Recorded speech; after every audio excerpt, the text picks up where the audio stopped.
সাল্লামকে বলে দিলেন, নুহু তুমি বলে দাও, ক্বালা ইন তাসখারু মিন্না ফাইন্না নাসখারু মিনকুম কামা তাসখারুন। আমারে টিটকারি মারো, একটা সময় সামনে আসতেছে আমি নুহু তোমরা যেভাবে টিটকারি মারতেছো ঠিক ওইভাবেই আমি তোমাদেরকেও টিটকারি করব। তাসখারুন বলতে তোমরা যেভাবে টিটকারি করতেছো ফাইন্নামা নাসখারু মিনকুম কামা তাসখারুন, যেইভাবে তুমি ঠাট্টা মস্করা নেতারা করতেছো ঠিক অনুরূপ ভাবে আমরাও যে কয়জন মানুষ আছি আমাদের পক্ষ থেকেও এমন একটা সময় আসবে ঠিক ওইভাবেই তোমাদেরকে টিটকারি মারব। নূহ আলাইহিস সালাম নৌকা বানিয়ে ফেললেন। বন্ধুগণ আমার তাফসীরের ভিতরে আসছে সরসিনা প্রকাশনী থেকে 3 খণ্ডের একটা জীবন্ত কোরআনের কাহিনী নামক একটা কিতাব আছে সরসিনা প্রকাশনীর। সেখানে বলতেছে এই যে নৌকা বানাচ্ছেন আর ওরা টিটকারি মারতেছেন, যখন নৌকার পাটাতন বানাবেন কিছু কাঠের শর্ট পড়ে গেল। আল্লাহ রব্বুল আলামিন নূহ আলাইহিস সালামকে ডেকে বললেন, ওগো নূহ, যেন তেন কাঠ দিয়ে এই পাটাতন বানানো যাবে না, তোমাকে এখন কাজ করতে হবে। তোমাকে নীল নদীর তলদেশ থেকে তোমাকে কাঠ সংগ্রহ করতে হবে। এখন চিন্তায় পড়ে গেল কাঠ সংগ্রহ করবে কিভাবে। বন্ধুগণ আমার, হযরত শীস আলাইহিস সালামের সন্তান ওই সময়টায় তুফানে পড়ে বেঁচে গিয়েছিল, এই কার্যক্রমের ভিতরে ছিল। ইতিহাস বলে, তাফসীরের কিতাবের ভিতরে আছে, তার নাম হলো উযবিন উনক। নামটা কি ভাই? উযবিন উনক। এই উযবিন উনক নাকি ৩৫০০ বছর হায়াত পেয়েছিলেন। কয় হাজার বছর? ৩৫০০ বছর। খুব মুসলম্বা ছিল। কোরআনুল কারীমের ভিতরে আসছে। এই উযবিন উনকের ব্যাপারে তার যে কওমের, নূহ আলাইহিস সালামের কওমের কিছু লোক ছিল, ওরা ডেকে বলল যে নূহ নবী জামানার পয়গম্বর শোনেন, উযবিন উনক নাম করে একজন লোক আছে, নদীর পাশ দিয়ে ওই মাছ ধরে, মানে খাদ্য খাবার জোগাড় করবে কিভাবে। ওই কিতাবের ভিতরে আসছে এটা বনি ইসরাইলের রেওয়াজ, সত্য মিথ্যা আল্লাহ জানে, কথা কান ঠিক কিনা। হাদিসু বানি ইসরাইল, আল্লাহ রাসূল বলেছেন বনি ইসরাইলের কথা বর্ণনা করতে পারো, তবে যেটা সত্য মনে করবে সেটা গ্রহণ করবে, বাকিটার ব্যাপারে চুপ থাকবে। কথা কি বুঝাতে পারলাম? বন্ধুগণ আমার, এই ঘটনা ঘটলেন। উযবিন উনকের কাছে খবর গেল, উযবিন উনক জামানার পয়গম্বর তোমাকে একটা কাজের নির্দেশ দিয়েছেন।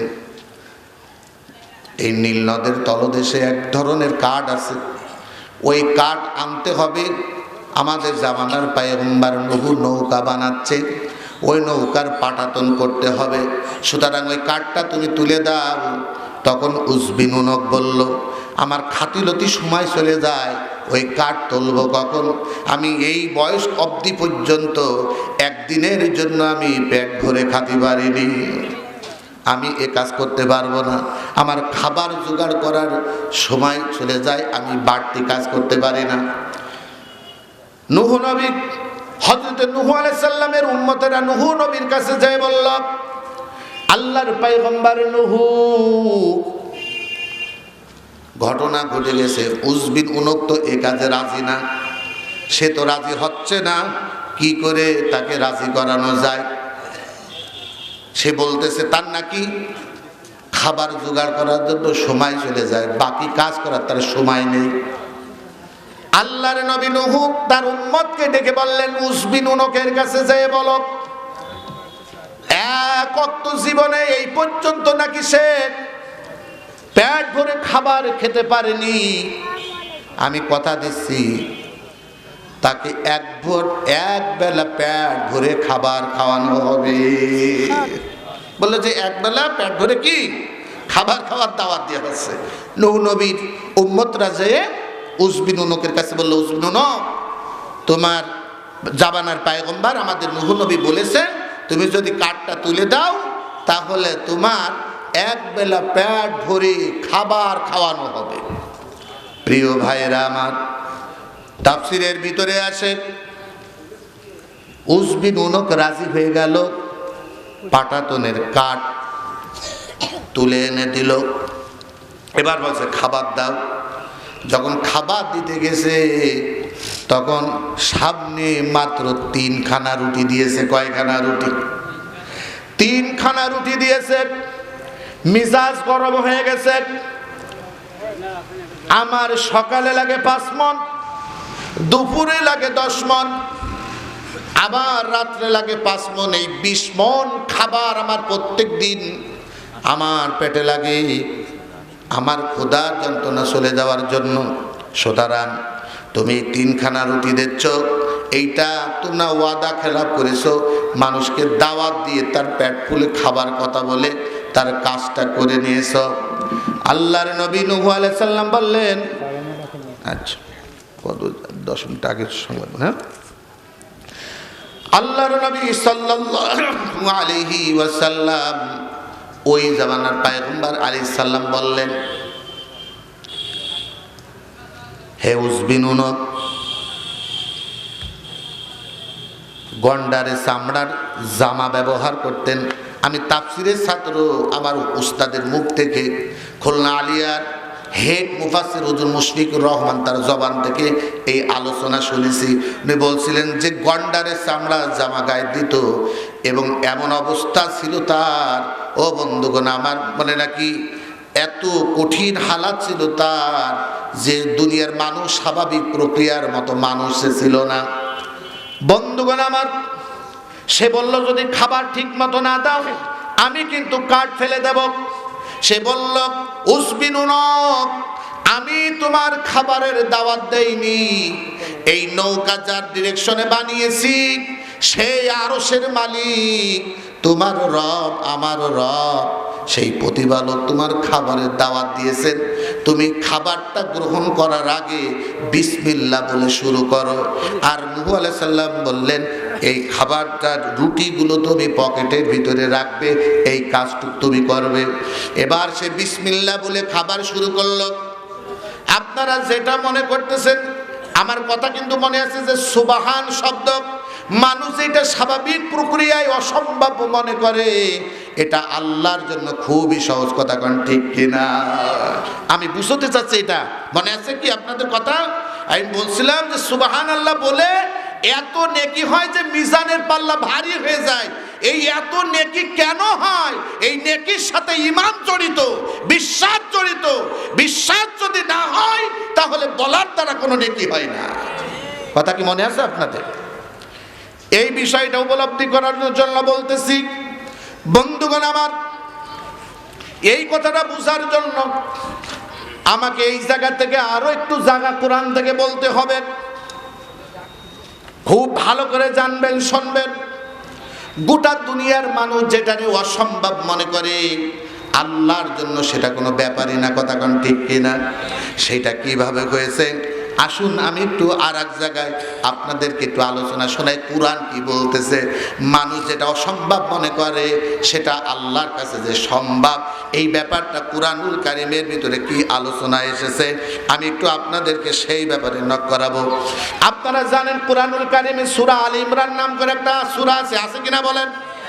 এই আল ইমরান সূরার ভিতরে বিশাল একটা কাহিনী এসেছে, বনি ইসরাইলের একটা কাহিনী।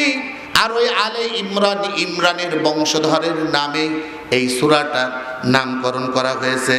বন্ধুগণ আমার, সেখানের ভিতরে আসে, ও দোস্ত আমার, কি ব্যাপারে আল্লাহ তাআলা বলতেছেন, এই যে আল্লাহর জন্য সহজ, আল্লাহ করতে পারেন, এই ব্যাপারটা কি একটু বুঝে নেন। আলে ইমরানের একজন মহিলা, নাম ছিল তার হান্না বিনতে ফাকুস। নাম কি ছিল ভাই বলেন? হান্না বিনতে ফাকুস। এখন এই হান্না বিনতে ফাকুস ছিল নিঃসন্তান। কি ছিল ভাই বলেন? সন্তান হয় না। এরকম সমাজে মহিলা আছে না, সন্তানাদি হয় না। বন্ধুগণ আমার, একদিন তিনি একটা রাস্তা দিয়ে যাচ্ছেন, হঠাৎ করে দেখতে পেলেন যাবার পথে মরুভূমির ভিতরে একটা গাছের তলে বসলেন। বসার পরে উপরের দিকে লক্ষ্য করলেন, লক্ষ্য করে দেখলেন একটা মা পাখি খাবার জোগাড় করে এনে গালের ভিতর থেকে উগরিয়ে উগরিয়ে ছানাটারে খাবার খাওয়াচ্ছে। আমরাও দেখি এটা সচরাচর ঠিক কিনা, পাখিদের খাবার দিচ্ছে ভিতর দিয়ে। বন্ধুগণ আমার, তখন তিনি বললেন, ও মালিক,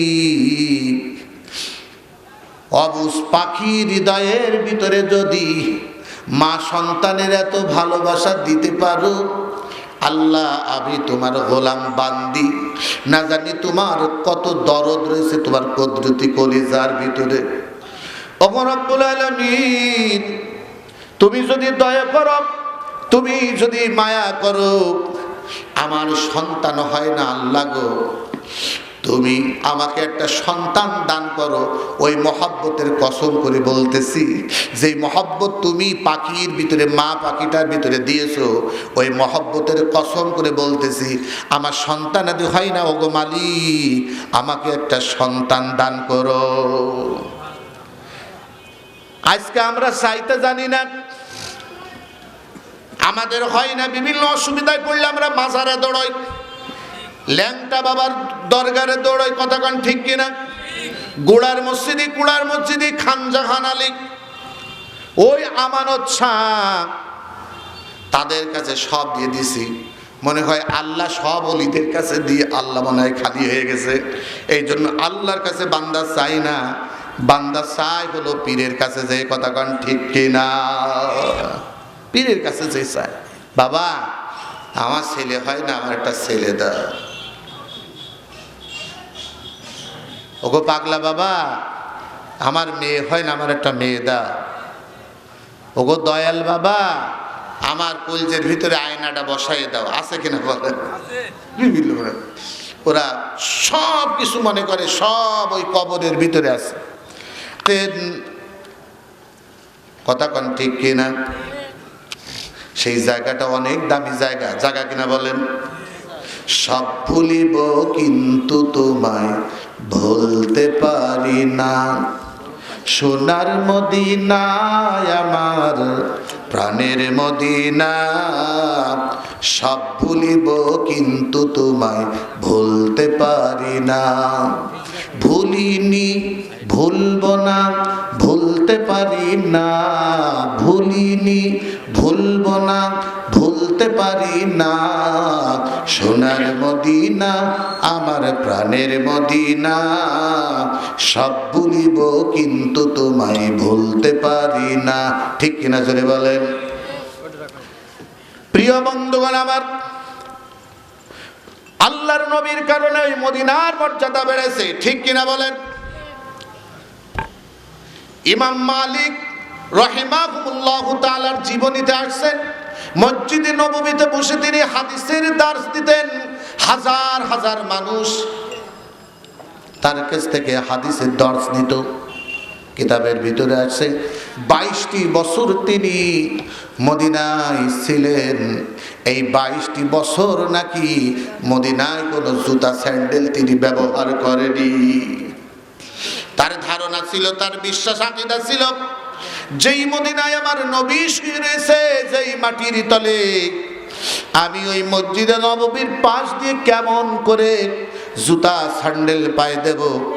মাঝে মাঝে নবী প্রেমে তিনি আশেক ছিলেন, পাগল পরা হয়ে যেতেন, বালুর ভিতরে তিনি গড়াতেন। আর ওই মদিনার বালু ধরে ধরে বলতেন, মদিনার বালু রে, আল্লাহর কাছে তুমি কত দামি, কত দামি। তুমি আসলিফ ছিলে, তোমার উপরে আমার দয়ার নবী কদম দিয়েছে। ও ইয়াসরিব, আজ তুমি সোনার মদিনা হয়ে গেছো। আমি মালিক যদি না হয়ে, যদি এই মদিনার বালু ঘটা আমার ওই বালুর উপর দিয়ে আমার রসুল হেঁটে যেত, আমার মর্যাদা কত বেড়ে যেত। আবেগ আপ্লিত হয়ে চলতেন তিনি। বন্ধুগণ আমার, এই জন্য বলতেছি, ওই সেই মদিনা আমার নিজের চোখে যেইটা দেখেছি, আল্লাহর কুদরতে আমার নসিব সেটা হয়েছিল। 2017-তে আল্লাহ তাআলা আমাকে একটু আল্লাহর ঘর এবং রাসূল মসজিদে নববী একটু জিয়ারত করার তৌফিক হয়েছিল। আমার সৌভাগ্যবশত ও বন্ধুরা আমার, রিয়াদুল জান্নার ভিতরে আমি 3:30টা থেকে ঈশা পর্যন্ত থাকার আমার একটু তৌফিক হয়েছিল, আল্লাহ এই সুযোগটা করে দিয়েছিলেন।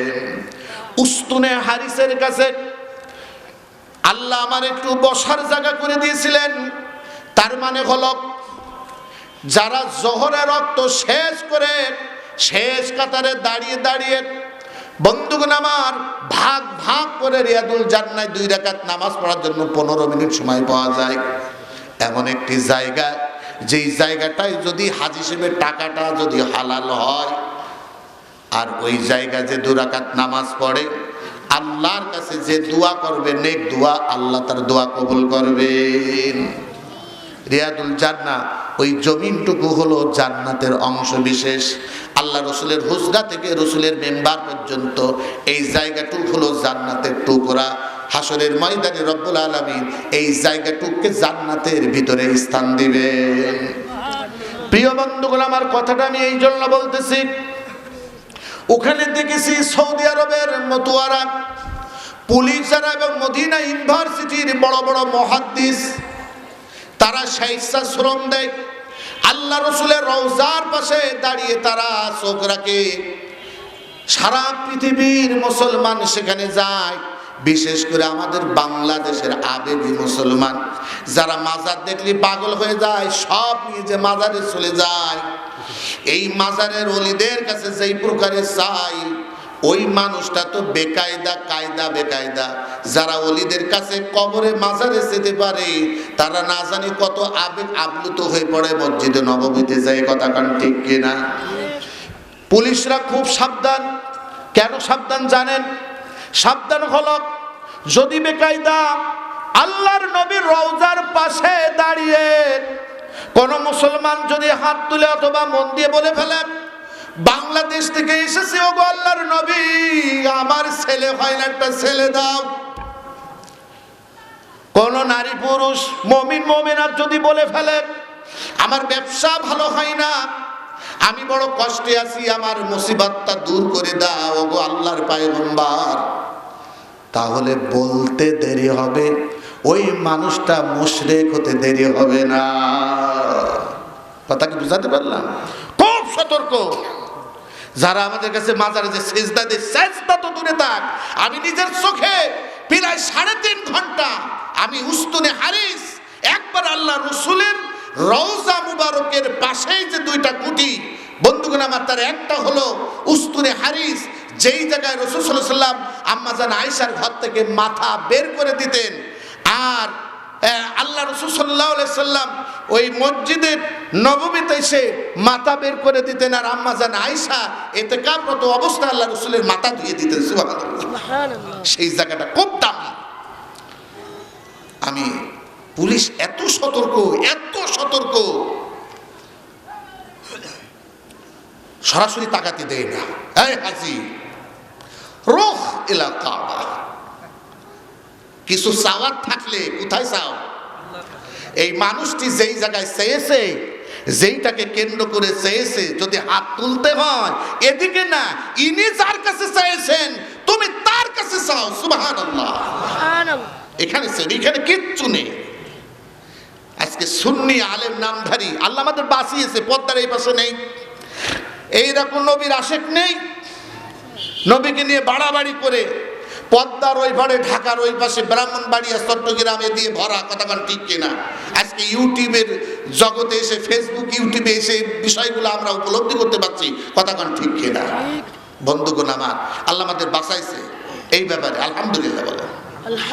চলে যান। গত পরশুদিন মাহফিল ছিল বাগেরহাট শীতলমারি, যাওয়ার সময় দেখলাম খানজান আলী সাহেব, আল্লাহর এই অলি, আল্লাহ ভালো জানে, কারণ একজন মানুষকে জান্নাতি সার্টিফিকেট দেয়া, সে যত বড় দেখতে বুজুর্গ হোক, পৃথিবীর কোন মানুষ কাউকে জান্নাতি সার্টিফিকেট দিতে পারবে না। কারণ ইন্নামাল আমালু বিল খাওয়াতিন, শেষ আমলটা মানুষের নির্ভরযোগ্য, আর তার কোন হালাতে গেছে এটা আল্লাহ ছাড়া আর কেউ জানে না। কথা কান ঠিক কিনা? বলতে পারবেন না। সিমটাম দেখে মুমিন বলতে পারবেন। যার মসজিদের সাথে সম্পর্ক, মুআল্লাকুম বিল মাসাজিদ, আল্লাহ রসুল বলেছেন আরশের তলা আল্লাহ তার ছায়া দান করবে। সুবহানাল্লাহ। নবীজি বলেছেন কাউকে যদি মসজিদে যেতে দেখো তাহলে তাকে মুমিন হিসেবে সার্টিফিকেট দাও, কারণ মুমিন ছাড়া মসজিদে যায় না। কথা কান ঠিক কিনা? আমার বন্ধুরা, তাই বলতেছিলাম, হাত যদি কেউ একটু ভুল করে নবীজি রওজা মুবারকের দিকে চাই, সঙ্গে সঙ্গে ওই মতুয়ারা বলে ইয়া হাজি ইয়া হাজি, হাজা হারাম হারাম হারাম, এইভাবে হাত তুলো না। তারা হাতটা লাঠি দিয়ে হাত দিয়ে ঘুরিয়ে দেয় কাবা শরীফের দিকে। মদিনা হলো উত্তরে, আল্লাহ রসুলের বাইতুল্লাহ, আল্লাহর ঘর বাইতুল্লাহ সেটা হলো দক্ষিণে। ওরা ওখান থেকে হাতটা ঘুরিয়ে দেয় যে দক্ষিণ দিকে হাত পাতো, কারণ ওদিকে রয়েছে আল্লাহর ঘর বাইতুল্লাহ। সুবহানাল্লাহ।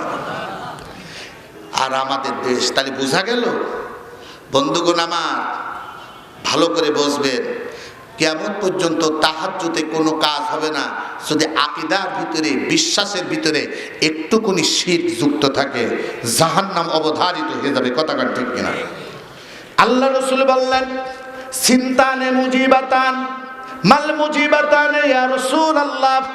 ক্বালা মান মাতা ইশরিক বিল্লাহি শাইআ দাখালান নার ওয়া মান মাতা লা ইশরিক বিল্লাহি শাইআ দাখালাল জান্নাহ। চিৎকার দিয়ে বলেন না সুবহানাল্লাহ। আল্লাহ নবী বললেন আমার উম্মতেরা শোনো, শিরক হলো এত বড় পাপ, ভালো করে শুনে নাও। কেউ যদি এমন তো অবস্থায় মৃত্যুবরণ করলো যে আল্লাহর কোনো একটি বিষয়ের সাথে সে অংশী স্থাপন করেছে, শিরক করেছে, এমন তো অবস্থায় যদি তওবা না করে কবরে চলে যায়, তাহলে সে এমন অবস্থায় মৃত্যুবরণ করলো যে সেই ব্যক্তি আল্লাহর কাছে মরার সময় বলে গেল মালিক আমি মরে যাচ্ছি, জাহান্নাম কিন্তু আমার দেওয়াই লাগবে। এইরকম ব্যাপার হয়ে যায়। রাসূল বলতেছেন সিনতানে মুজিবাতান, দুইটি বিষয় এমন আছে যে অপর দুইটি বিষয়কে আবশ্যকীয় করে তোলে। সেই দুইটি বিষয় হলো, কেউ যদি শিরকরত অবস্থায় মারা যায় তাহলে তার জন্য জাহান্নাম ওয়াজিব হয়ে যায়। আর কোন একজন ব্যক্তি ঈমান আনার পরে বেশি আমল নেই, কিন্তু তার ঈমানের ভিতরে শিরকিয়াত নেই, ঈমানের ভিতরে শিরক নেই, আল্লাহর সাথে সে শরীক স্থাপন করেনি। আল্লাহ রাসূল বলছেন ওয়া মান লা ইউশরিক বিল্লাহি শাইআ। ভালো করে শুনে নেন, ভালো করে জেনে নেন, বেশি করা লাগবে না। হুজুর বলতেছেন যাররা পরিমাণ শিরক যদি কারোর আকীদার ভিতরে থাকে আর ওই অবস্থায় মৃত্যুবরণ করলে জাহান্নাম ওয়াজিব হয়ে যাবে। আর যদি মৃত্যুবরণ করার আগ দিয়ে যদি তার ঈমানটা সহিহ হয়ে যায়, শিরকের মিশ্রণ যদি না থাকে, তাহলে সে এমন অবস্থায় মৃত্যুবরণ করতেছে সে নিজের জন্য জান্নাতকে ওয়াজিব করে নিয়েছে। আমার কথা না, আমার কথা না, কার কথা বলেন? আল্লাহ রসুলের কথা। কার কথা? আর আল্লাহ রসুল ওই কথাই বলেছেন মা ইয়ান্তিকু আনিল হাওয়া ইন হুয়া ইল্লা ওয়াহয়ু ইউহা। আমার রসুল মন চাই কোনো কথা বলেন না, উনি তো সেইটা বলেন যেটা আল্লাহ তাকে বলতে বলেছেন। কথা বলেন ঠিক কিনা? তাহলে এই যে কথা তিনি বললেন এটাও আল্লাহর কথা, কিন্তু ভাষাটা নবীজির। ভাষাটা কার? এই জন্য ভাইয়েরা আমার খুব ভালো করে বোঝেন, এর থেকে ফিরতেই হবে। আজকালকের আল্লাহর ওলিগুলো মরেও যেন দায়িত্ব পড়ে গেছে। এই বাংলাদেশের এই অর্ধ শিক্ষিত আবার উচ্চ শিক্ষিত, কিন্তু তাদের সিলেবাসের ভিতরে কোরআন না থাকার কারণে তারা সত্য মিথ্যা পার্থক্য করতে পারছে না। সব তারা মনে করতেছে ডাল আর খিচুড়ির মতো অবস্থা। কথা কান ঠিক কিনা? কারণ আলো তো তাদের চোখে নাই। বড় বড় ডক্টরের ডিগ্রি অর্জন করেছে, কিন্তু ঈমান কোনটা তাওহীদ তারা বুঝতে পারছে না। এই বাঁচার জন্য আবেগ নিয়ে চলে যাচ্ছে মাজারে, আর লক্ষ লক্ষ মানুষ মাজারকে কেন্দ্র করে ঈমান হারা হয়ে মুশরিক অবস্থায় কবরে চলে যাচ্ছে। প্রিয় ভাইয়েরা আমার, এই জন্য আমি আপনাদেরকে সেই জায়গার কাহিনীটা একটু শোনাচ্ছিলাম। যদি কিছু চাইতে হয়, আল্লাহ বলতেছে মুমিন চাবে কার কাছে? যদি বিপদ আপদ আসে ভরসা করবে কার উপরে? যেটা দুনিয়ার কেউ দিতে পারে না সেটা একমাত্র আল্লাহ দিতে পারেন। দুনিয়ার মানুষ যেটা কল্পনাও করতে পারে না সেটা আল্লাহর কাছে খুবই সহজ। এই জন্য সহজ যে তিনি শুধু আল্লাহ না, তিনি হলেন সুবহানাল্লাহ, তিনি সমস্ত অক্ষমতা থেকে পুত পবিত্র। কথা কোন ঠিক কিনা? বন্ধুগণ আমার, সেই কাহিনীটা বুঝাবার জন্য সূরা বাকারার ভিতরে আল্লাহ তাআলা আলোচনা করেছেন। যে কথা বলতেছিলাম, হান্না বিনতে বাকুস, আমাদের মায়েরা দেখতেছে, মাগো আপনার কাছে বলবো, বিশেষ করে আপনাদের কাছে বলতেছি, খুব ভালো করে শুনে রাখেন, কিছু চাইতেই যদি হয় তাহলে এই দুনিয়ায় একজনের কাছেই চাবেন, তিনি কে একটু জোরে বলে। কেউ যেটা দিতে পারে না তিনি খুব সহজেই সেটা দিতে পারেন। কথা কোন ঠিক কিনা?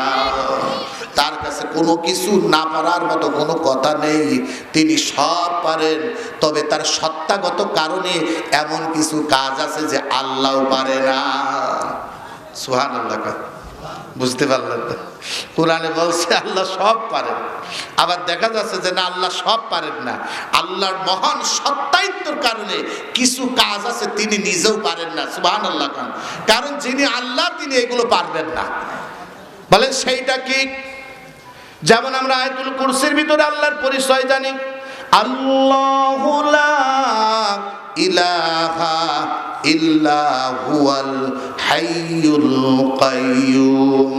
আল্লাহ হলেন তিনি যিনি চিরস্থায়ী, যিনি চিরঞ্জীব।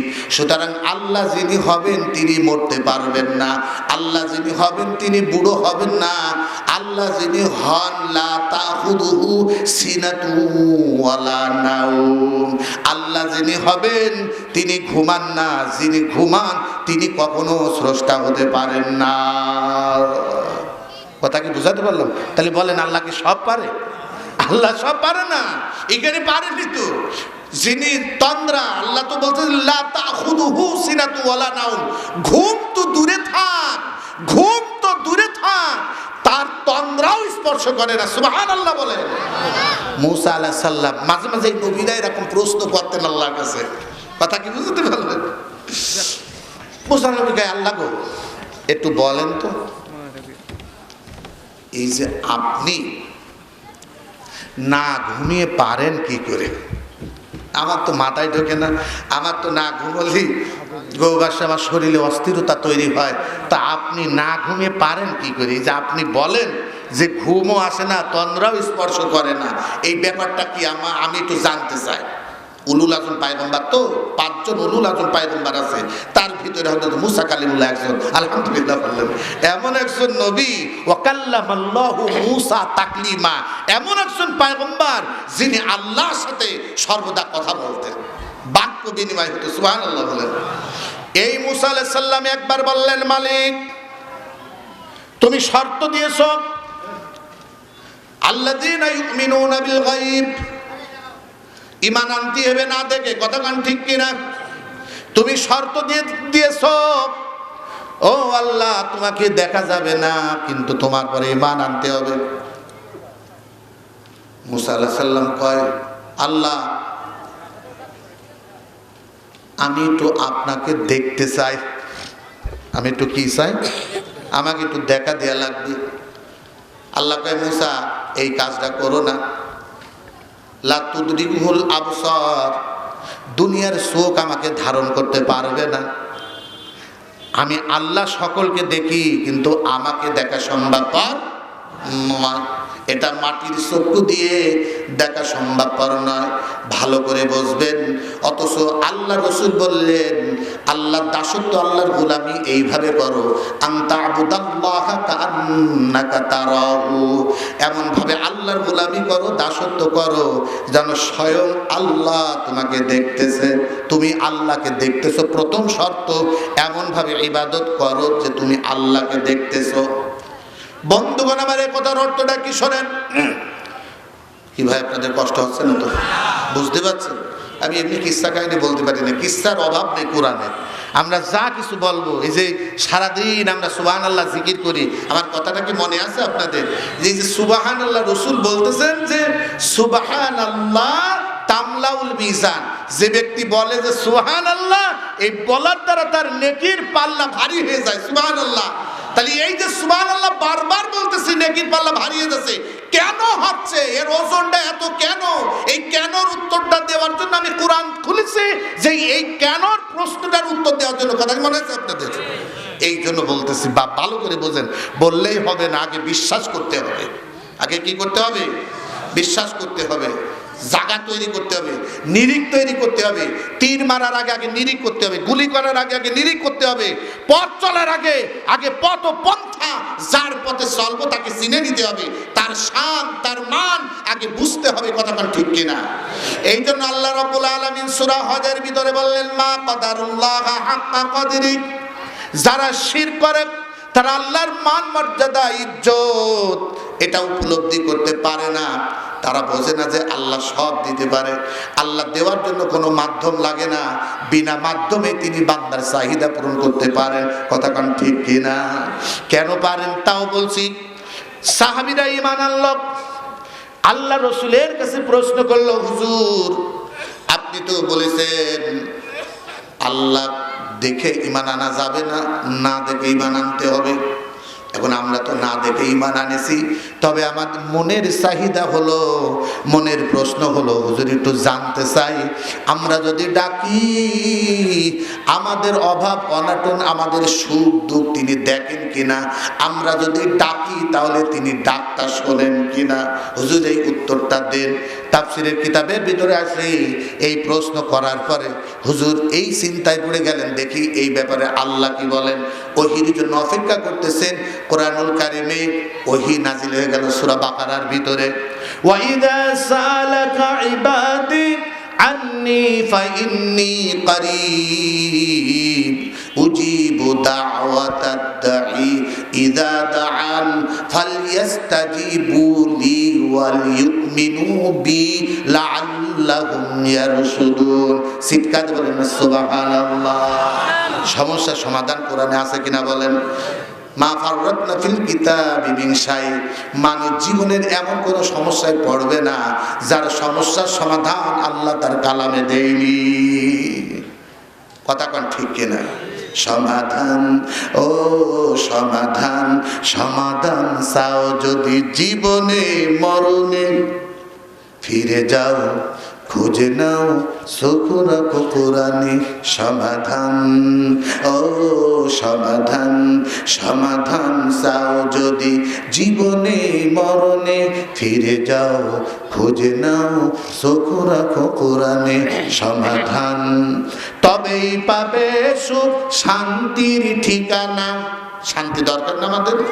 তবেই পাবে সুখ শান্তির ঠিকানা, যদি মেনে নাও তুমি মনে প্রাণে সমাধান। ও সমাধান, সমাধান চাও যদি জীবনে মরণে, ফিরে যাও খুঁজে নাও সুকুরা কুকুরানে সমাধান।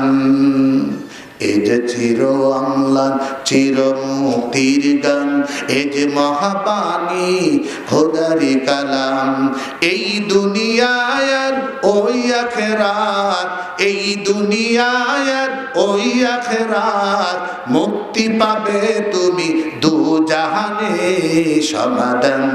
ও সমাধান, সমাধান চাও যদি জীবনে মরণে, ফিরে যাও খুঁজে নাও সুকুরা কুকুরানে সমাধান। আলহামদুলিল্লাহ বলেন।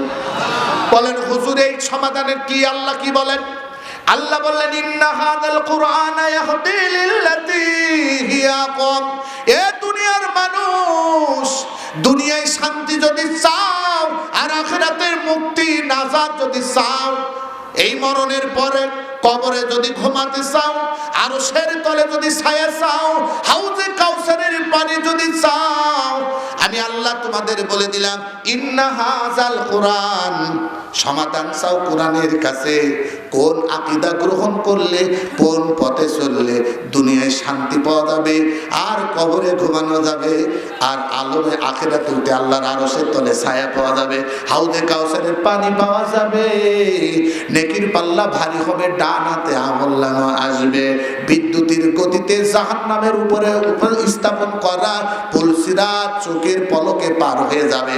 যদি এইগুলো চাও যে আমি আবে হায়াতে একটা গোসল দেব, চিরনব যৌবন লাভ করব, এরপরে রসুলের সাথে মিছিল দিয়ে আল্লাহর নিয়ামত ভরা জান্নাতে চিরদিনের জন্য যাব, তাহলে এটা যদি তুমি কামনা করো, তোমার জীবনের মত পথ পাল্টিয়েছে। তুমি আল্লাহর কোরআনের কাছে মুরিদ হয়ে যাও, তুমি আল্লাহর কালামের কাছে ফিরে আসো, তোমার এহকাল পরকাল দুই জগতই তোমার শান্তি হয়ে যাবে। কথা কোন ঠিক কিনা? বিশ্বাস করেন? এই কথাটি বিশ্বাস করেন? আল্লাহ বলতেছেন ইন্না হাযাল কোরআন, এই কোরআন, এই কোরআন ইয়াহদি লিল্লাতি হিয়া আকওয়াম, এই কোরআন যে রাস্তা দেখায় এই বর্তমান জগৎটা কিয়ামত পর্যন্ত, সেই রাস্তাই হলো একমাত্র রাস্তা, সেটাই হলো আনুগত্যের রাস্তা, সেটাই হলো চির শান্তি চির মুক্তির রাস্তা। কথা কোন ঠিক কিনা? কই বিশ্বাস করেন? বাংলার মানুষ যদি বিশ্বাস করত তাহলে এই কোরআনটা সংসদে কায়েম থেকে 92% মানুষের দেশ একটা কোরআনী শাসন ব্যবস্থা কায়েম হতো। কথা কোন ঠিক কিনা? বিশ্বাস করে না, এ হলো শুধু মুখে বিশ্বাস করে। ওই যে কথা বলতে সুবহানাল্লাহ ঠিকই বলে, কোরআন সত্য, এ কথা ঠিকই বলে, কিন্তু অন্তর দিয়ে বিশ্বাস করে না। যদি বিশ্বাস করত যে কোরআন হলো সর্বোচ্চ সব ক্ষেত্রে সমাধান, তাহলে অবশ্যই এ কোরআন শুধু শোনার কিতাব না, এ কোরআন হলো আমলের কিতাব, অবশ্যই এই আইনের কিতাবখানা দ্বারা আছে। মুসলমানরা, আল্লাহ বলেছেন এই কোরআন হলো সবকিছু সমাধান, আর আমরা খুঁজি, আমরা এটার থেকে খুঁজি না, আমরা খুঁজতেছি ইংল্যান্ডের তৈরি সংবিধান। কথা কোন ঠিক কিনা? ইংল্যান্ডের ইংরেজদের মত পথ যেটা আমাদের কাছে দিয়ে গেছে, আমাদের মত পথ ছিল কোরআন, যেটা সার্বজনীন বিশ্বজনীন। কথা কোন ঠিক কিনা? আজকে মুসলমান ব্যারিস্টারি পড়ে, মুক্তিদের কোনো দাম নেই, দাম হচ্ছে ইংল্যান্ড বিলেত থেকে যদি কেউ ব্যারিস্টারি পড়ে আসে তার মেলা দাম। কথা কোন ঠিক কিনা? তার কারণ কি বলেন? আজকে মাদ্রাসায় ছাত্র নেই, মাদ্রাসায় কি নেই? ছাত্র নেই, টাকা দিয়ে পয়সা দিয়ে ডেকে ধরে আনতে হচ্ছে। মানুষ বিশ্বাস করে না কোরআন। যদি কোরআনকে ভালোবাসতো তাহলে অবশ্যই এই জাতি মাদ্রাসায় সন্তান দিয়ে আলেম বানিয়ে আজকে হাই স্কুল কলেজের যে মর্যাদা, সে মর্যাদা মাদ্রাসার নেই। কথা কোন ঠিক কিনা? আজকে মাদ্রাসা অবহেলিত অবস্থা, এটা থাকতো না 92% মুসলমানের দেশে। মাদ্রাসার ছাত্র ঠেলে ফেলা যেত না, কারণ ওখানে দুনিয়াবি শিক্ষার পাশাপাশি কোরআনটা ভালো করে পড়ানো হয়। কথা কোন ঠিক কিনা? আমরা যে বিশ্বাস করি না তা আমরা আমলে প্রমাণ করতেছি, এমনি শুধু সোয়াবের জন্য পড়তেছি, কিন্তু বিশ্বাস করি না। আমি কি কথাটা বোঝাতে পারলাম? আমরা সোয়াবের জন্য কোরআন পড়ি, কিন্তু নাজাতের জন্য কোরআন পড়তেছি না। দুনিয়ার আখিরাতে শান্তি মুক্তি কিসে, এই জন্য আমরা কোরআনের কাছে আসিনি। কথা কোন ঠিক কিনা? যদি আসতাম, ভালো করে শোনেন, যদি আসতাম, আমার দিকে তাকান, এ মুসলমান আমার দিকে তাকাও, যদি বিশ্বাস করতাম তাহলে এই দেশের রাষ্ট্রীয়ভাবে সুদ থাকতো না। কারণ এই কোরআন বলতেছে যে সুদ খাওয়া যাবে না, কোরআন বলতেছে ঈমান রাখতে হলে সুদ ত্যাগ করতে হবে।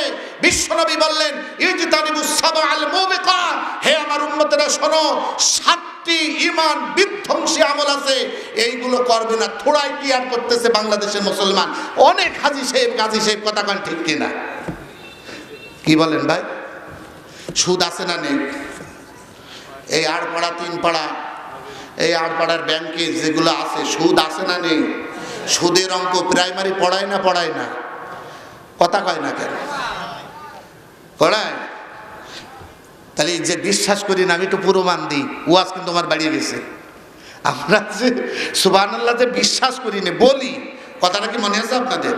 আমি বলতে চাচ্ছি যে আমরা বলি কিন্তু আমরা বিশ্বাস করি না। কেন বিশ্বাস করি না আমি একটু আপনাদেরকে বুঝাই, যে বিশ্বাস করি না এই জন্য। বন্ধুগণ আমার, এই সূরা বাকারা নিয়ে আলোচনা, সূরা বাকারা আপনারা সবাই জানেন, আমি একটু সেখানে আলোচনা করতেছি আপনাদের বুঝাবার জন্য। খুব খেয়াল করেন, কথাগুলো অত্যন্ত গুরুত্বপূর্ণ। আল্লাহ বললেন 3 নম্বর পারা 6 নম্বর ছাপা, যারা হাফেজ ভাইরা আছেন এমনি যারা আছেন আপনারা সবাই এই ওয়াজটা জানেন। দেখেন আল্লাহ কি করছে আর আমাদের আমলটা কি, কথা কি বুঝাতে পারলাম?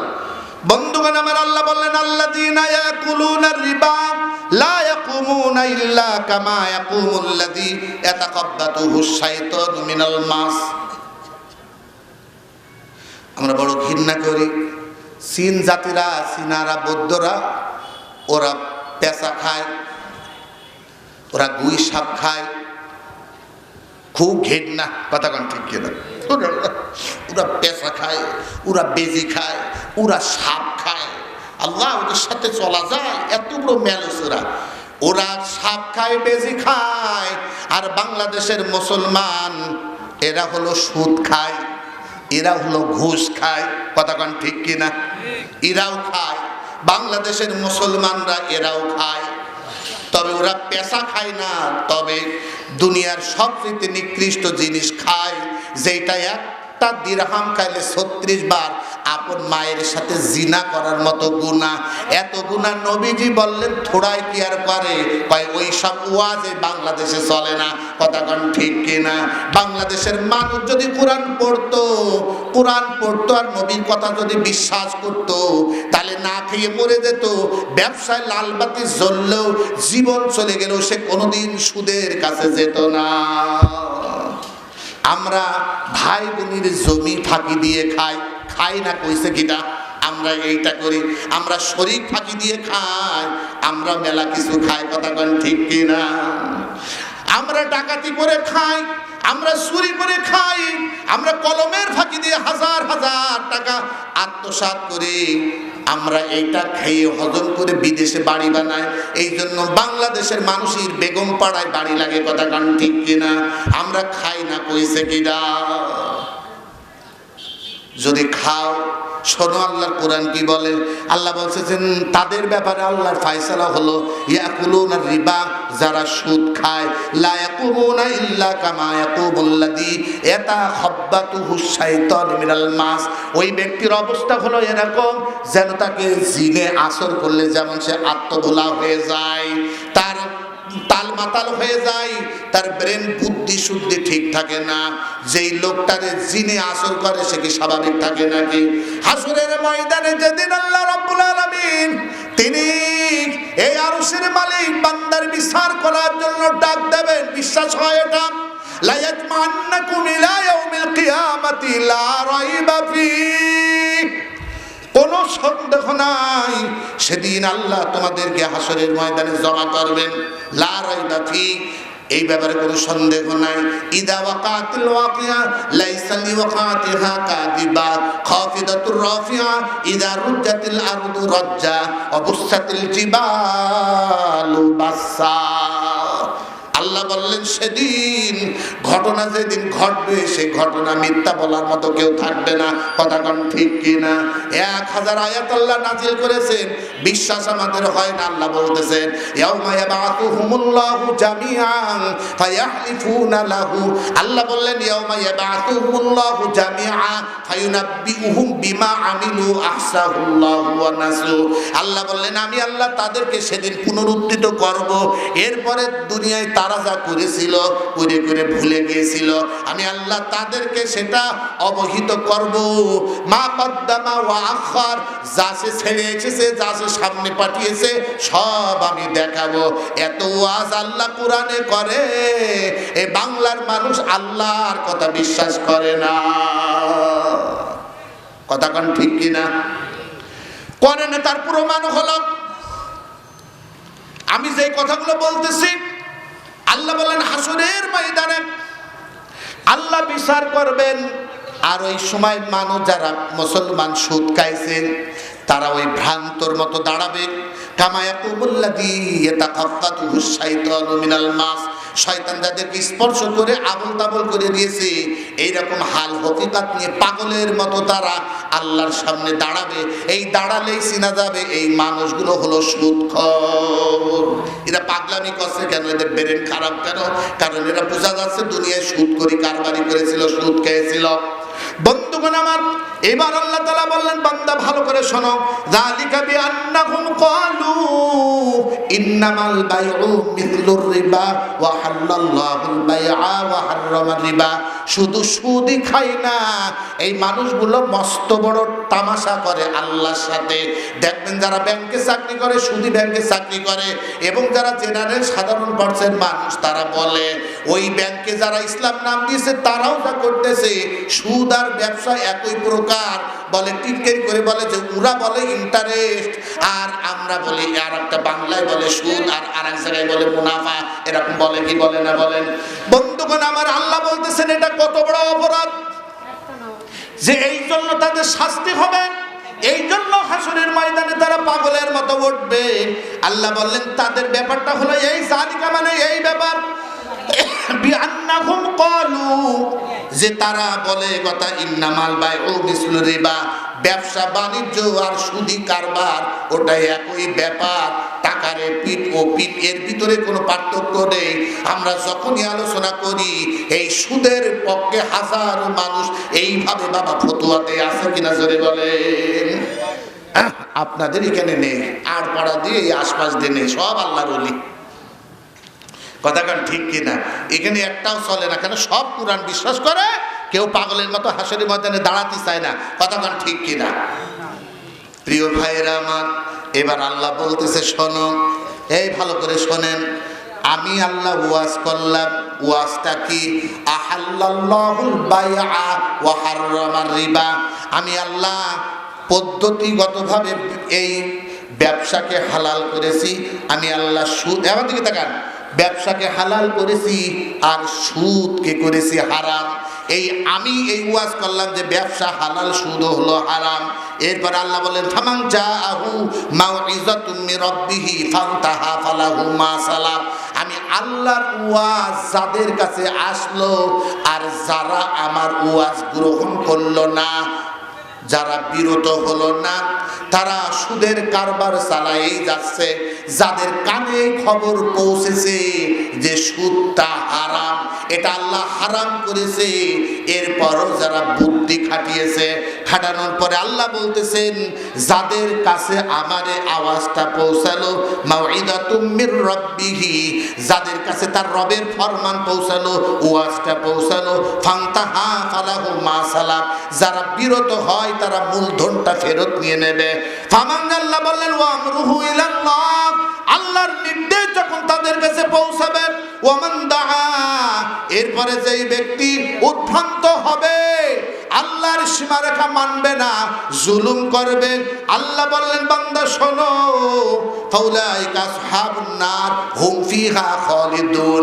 এই সুদখোরের বাচ্চারা শোনো, এই সুদখোর মুসলমানেরা শোনো, সুদ খাইলে ঈমান থাকে না, সুদ খাইলে ঈমান থাকে না।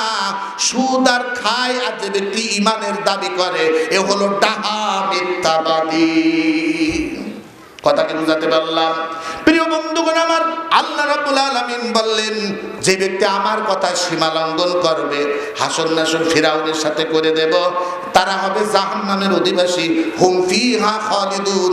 এবং একদিন দুই দিন না, এই সুদখোর মুসলমানরা অনন্তকাল শুধু এই অপরাধের কারণে তারা জাহান্নামে থাকবে।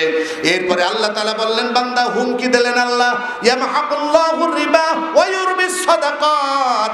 এই মুসলমানের নাম ধারণ করে তুমি যদি সুদ খাও, আল্লাহ তোমার জীবনটা অশান্ত করে দেবেন, তোমারে ধ্বংস করে থাকতে নেবেন।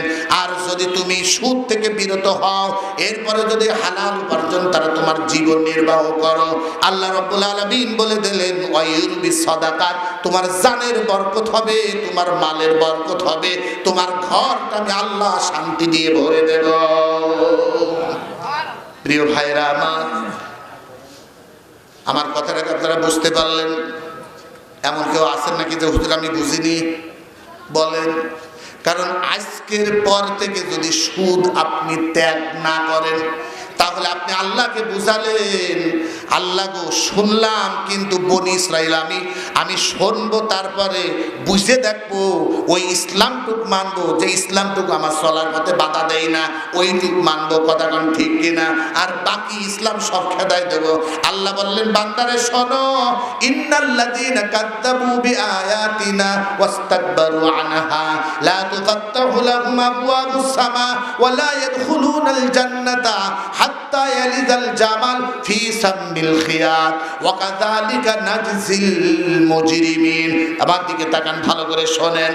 বলবেন হুজুর জাহাঙ্গীর, ও জাহাঙ্গীর, আমি তো হজ করেছি, কারণ হজ করলে ইন্নাল হাজ্জা ইয়াহদিমু মা কানা ক্বাবলাহু, পূর্বেকার জীবনে সব গুনাহ মাফ হয়ে যায়, তাহলে অসুবিধে নেই।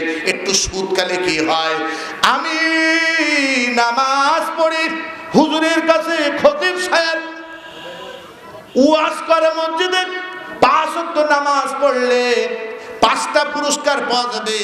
ঈমান নিয়ে কবরে যাওয়া যাবে, কবরে ঘুম পড়া যাবে, আরশে তলে ছায়া পাওয়া যাবে, ডান হাতে আমলনামা আসবে, বিদ্যুৎ গতিতে পুলসিরাত পার হয়ে যাবে। তাহলে অসুবিধাটা কোথায়?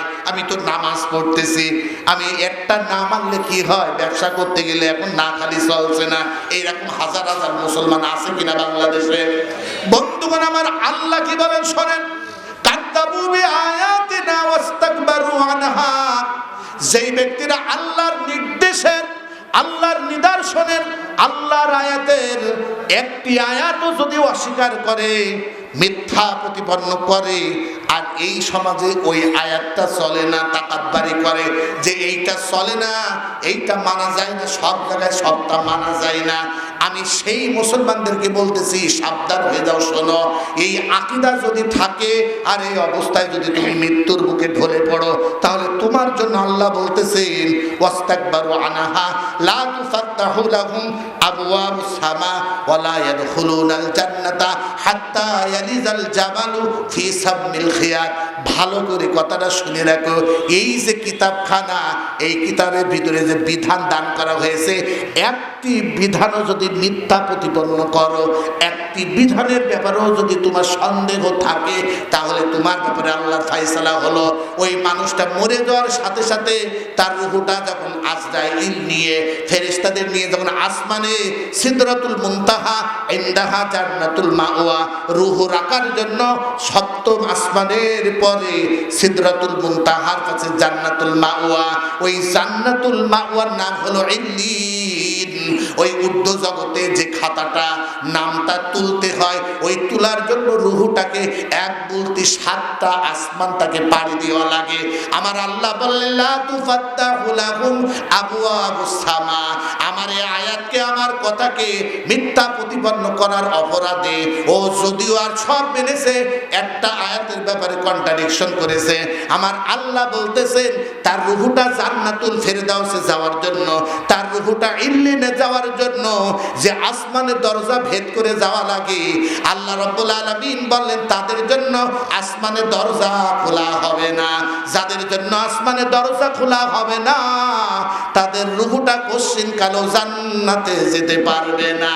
যতই তুমি গাডা বানার দাও, যতই তুমি জাতীয় ঈদগাহ ময়দানে জানাজা দাও, যতই তুমি ফুল দিয়ে শ্রদ্ধা জানিয়ে কপিনটা ভরে ফেলাও, তোমার আকীদার ভিতরে যদি জীবনে কুরআনুল কারীমের একটা আয়াত তোমার সন্দেহ জেগে থাকে, গোটা দুনিয়ার সাধারণ মানুষ বাদে কাবা শরীফের ইমাম সাহেবের নেতৃত্বে যদি কাবার চত্বরে দুনিয়ার সমস্ত হাজি যেও, যদি সমস্ত আলেমরা যেও, যদি তার জানাজা পড়ায়ার পরে আল্লাহুম্মা ফিরলি হাইয়িনা ওয়া মাইয়িতিনা, যদি বলে মালিক সামনে নিয়ে যেটা দাঁড়াইছি ওরেও মাফ করো, আমাদেরও মাফ করো, আল্লাহ বলেন এত বড় নেমো খারাপ, আমার আয়াত অবিশ্বাসকারীর জন্য তুই আমার কাছে চাচ্ছিস ক্ষমা, ওর কারণে ওরে তো মাফ করবই না, আর মিথ্যা ছলনাময়ী প্রতার তোদেরকেও মাফ করবো না, ওদের কারণে, মিথ্যাবাদীর কারণে তোদেরও গুসা হয়ে গেলাম, লানাতুল্লাহ আলাইহি।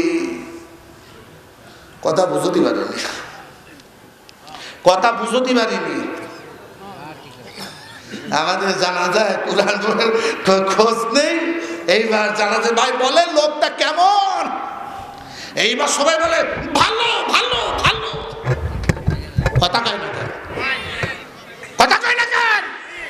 এই হলো আমাদের দেশ, এই আমরা।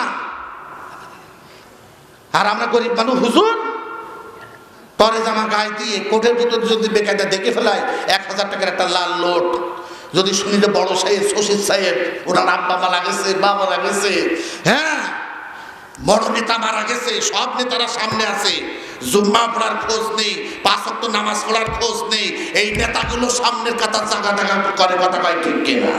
এই তো আমরা, নাকি বলেন? এই তো আমরা। আমাদের ভোটের দরকার, এই জন্য জানাজা দরকার। কি বলেন ভাই?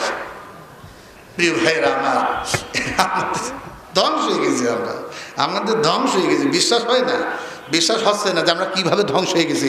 আল্লাহ বলতেছেন, ইয়া আইয়ুহাল্লাযীনা আমানু ইন তুতিউ ফারীকাম মিনাল্লাযীনা, শোনো যাদেরকে আহলে কিতাব করেছি কোরআন হেরা গুহায় নাজিল হওয়ার পরে, কথা কি বুঝাতে পারলাম?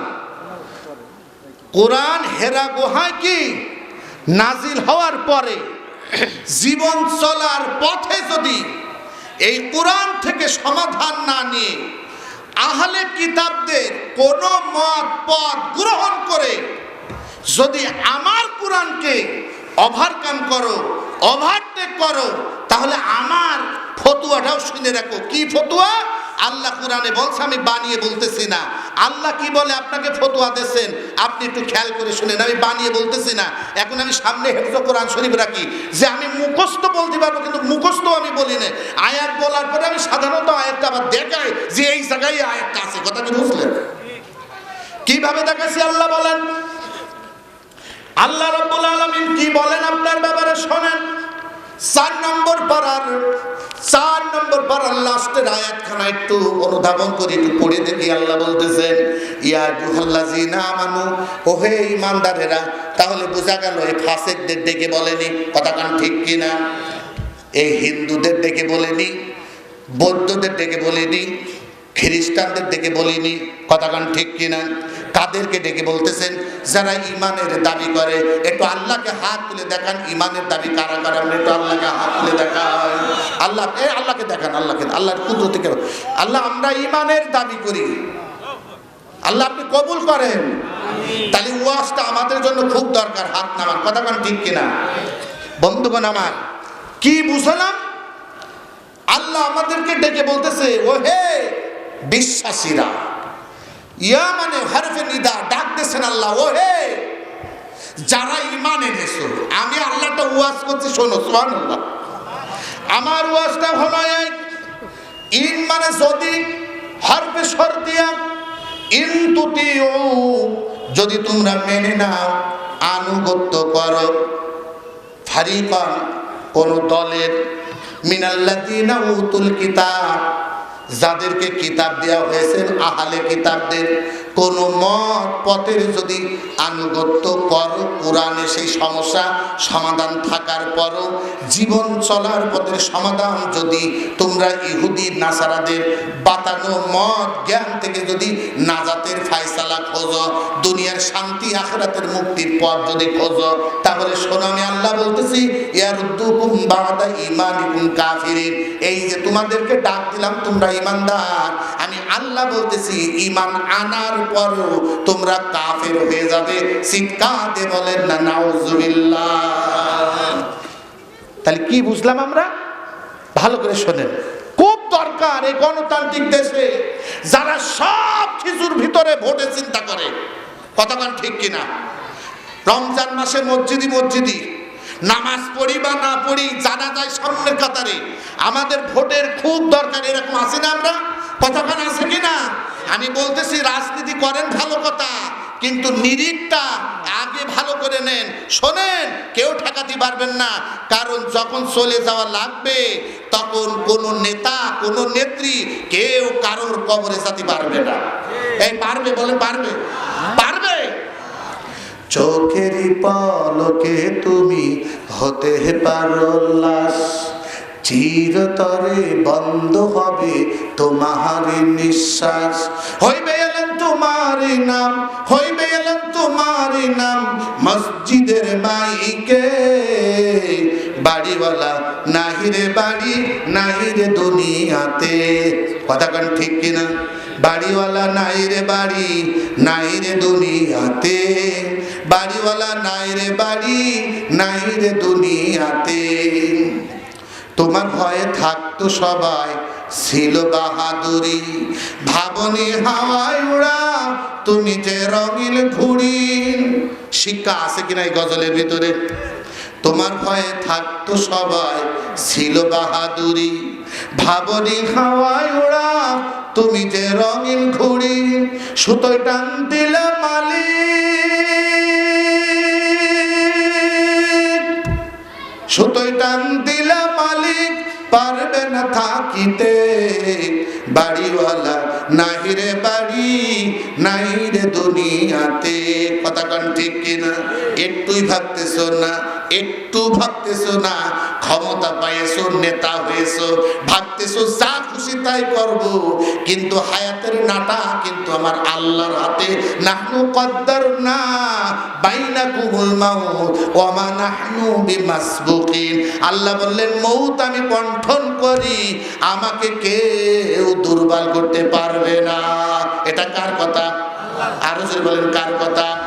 তাহলে আল্লাহ বলতেছেন ওয়ালিকুল্লি উম্মাতিন আজাল ফাইদা জাআজালুহুম লা ইস্তাখিরুনা সাআতাও ওয়া লা ইস্তাকদিমুন। ভেবো না তুমি লাগামহীন, এই দুনিয়ায় আসার আগে সূরা নামের ভিতরে আল্লাহ বলেন হুম্মা কদা আজালা। এই দুনিয়ায় যখন এসেছো আসার আগে আল্লাহ তোমার আমার হায়াত নির্ধারণ করে দিয়েছেন। চিৎকার বলেন না সুবহানাল্লাহ।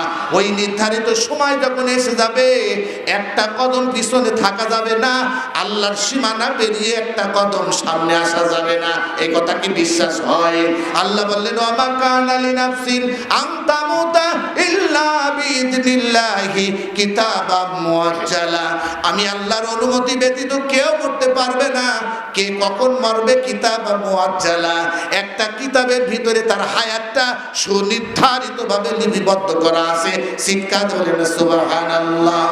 একদিন মাটির ভিতরে হবে ঘর, ওরে মন আমার কেন বাঁধো দালান ঘর, রে মন আমার কেন আমার কেন বাঁধো দালান ঘর, এরে মন আমার কেন বাঁধো দালান ঘর। দেহ তোমার চর্মচর পচে গলে যাবে, দেহ তোমার চর্মচর পচে গলে যাবে, শিরা উপশিরা গুলো খণ্ড খণ্ড হবে। দেহ তোমার চর্মচর পচে গলে যাবে, শিরা উপশিরা গুলো ছিন্ন ভিন্ন হবে। হবে কি হবে না? হবে কি হবে না? ইতিপূর্বে যারা গেছে তাদের কি হয়েছে? কি বলেন ভাই, হয়েছে? আমাদেরও হবে। কথা কন ঠিক কিনা? এই জন্য বলতেছি হোমন কার লাগিয়া কান্দ সারাক্ষণ, রে মন আমার কার লাগিয়া কান্দ সারাক্ষণ। ও পাগল মন তুই মরিলে কান্দিবে কয়জন, যেদিন আন্দার ঘরে শোয়াইবে মাটির দেহ মাটি হবে, এ যেদিন আন্দার ঘরে শোয়াইবে মাটির দেহ মাটি হবে, একদিন তোরে ভুলবে আপনজন, তুই মরিলে কান্দিবে কয়জন, তুই মরিলে কান্দিবে কয়জন। কথা কন ঠিক কিনা? যখনই মরবে সামনে পরীক্ষা এসে যাবে, আসবে কি আসবে না? এখন বুঝতেছ না, কিন্তু একদিন বুঝবে। বোঝা লাগবে কিনা বলেন? কিন্তু এমন বোঝা বুঝবে পিছনে আসার মতো আর কোনো সুযোগ থাকবে না। বুঝলি না মন, এ বুঝলি না মন, বুঝলি না দম থাকিতে আল্লাহর হুকুম মানলি না, এই দম থাকিতে আল্লাহর হুকুম মানলি না। বুঝবি রে মন, এ বুঝবি রে মন, বুঝবি রে দম ছাড়িয়া যেদিন যাবি কবরে, দম ছাড়িয়া যেদিন যাবি কবরে। বুঝ আসবে তখন ফিরে আসার কোনো রাস্তা খুঁজে পাওয়া যাবে না। ঠিক কিনা জোরে বলেন? আজকে কোরআনের কাছে আসতেছো না, জীবনটা করতেছো না, এই মরণ মসজিদে এলান। এখন তুমি মরো ফজর বাদ, সর্বোচ্চ আগামীকাল জোহর বা তোমার আমার জানাজা হয়ে যাবে। কথা কান ঠিক কিনা? এই জন্য বলতেছি ভালো হওয়া লাগবে, কোরআনের কাছে আসা লাগবে, কোরআনের জিন্দগি দিয়ে নিজের জীবনকে পাল্টানো লাগবে। এই জন্য বলতেছি দোস্ত, কোরআনের একটি আয়াতকেও অবিশ্বাস করা যাবে না। প্রত্যেকটি আয়াতের পরে আমাদের ঈমান আনতে হবে। সুবহানাল্লাহ, যেটা মুখে বলবো সেটা অবশ্যই আমার আপনার বিশ্বাস করা লাগবে, তবেই নেকের পাল্লা ভারী হবে। কথা কান ঠিক কিনা? আলহামদুলিল্লাহ। প্রিয় ভাইরা আমার, যেহেতু আমি আজকে বিশেষ অতিথি, তো আমার যিনি মান্যবর প্রধান অতিথি আমার ভাই এসে গেছেন। যদিও আমার কথা অনেক থেকে গেছে, যেটা বলার বোঝার জন্য বলতেছিলাম, এই যে সুবহান কথাটাকে আপনাদের মনে আছে? আমি আজকে এইটুকের পরে আমার আলোচনার থিম রেখেছি যে সুবহানাল্লাহ বললে মিজানের পাল্লা ভারী হয়। এই যে ভারী হয় এটা বোঝানোর জন্য ওয়াল ওয়াজনু ইয়াউমাইযিনিল হক, হাসরের ময়দানে মিজানের পাল্লা কায়েম হবে, এটা সত্য বুঝিয়েছি। এরপরে বলতেছি যে সুবহান অক্ষমতা, পুত পবিত্র, এইটা বুঝাতে যে হান্না বিনতে ফাকুসের কথা এনেছিলাম, তাদের কি মনে আছে? এই হান্না বিনতে ফাকুস ওই আল্লাহর কাছে চেয়েছিলেন, আল্লাহ আমি তো নিঃসন্তান, আমার যদি একটা সন্তান দাও তাহলে আমি তোমার আমার এই সন্তানটা তোমার ওই মসজিদে দান করে দেবো, মান্নত করে দেবো। আল্লাহকে দিয়েছিলেন তাকে? কথা কয় না, দিয়েছিলেন। মারিয়াম আলাইহিস সালামের এসে গেল। এবার উনি আল্লাহর কাছে বললেন, আল্লাহ গো, চাইছিলামটা ছেলে হবে, তোমার ঘরে দেব, ও মুয়াজ্জিন হবে, খাদেম হবে, এখন তো দেখছি মাইয়ে হয়ে পড়েছে। আল্লাহ বলছে যে মাইয়ে না চাইলে ওটা আমি খবর রাখি। সুবহানাল্লাহ কোন না? বলে ওটার আমি কি রাখি? খবর রাখি। তুমি তোমার কাজ করো। কাজ করলে এরপরে যখন সাবালিকা হলো, বন্ধুগণ আমার ইবাদত বন্দেগী করতেছে, হঠাৎ করে কুল্লামা দাখালা আলাইহা জাকারিয়াল মেহরাব, এক একটা দিয়ে এক একটা ঘটাচ্ছেন। যখনই মেহরাবের ভিতরে ঢোকেন দেখা গেল কি যে জাকারিয়া আলাইহিস সালামের কথা আল্লাহ কোরআনে বলতেছেন, উনু আবার ছিলেন বুড়ো আর বুড়ি। সুবহানাল্লাহ, নিঃসন্তান দম্পতি, সন্তানাদি হয় না।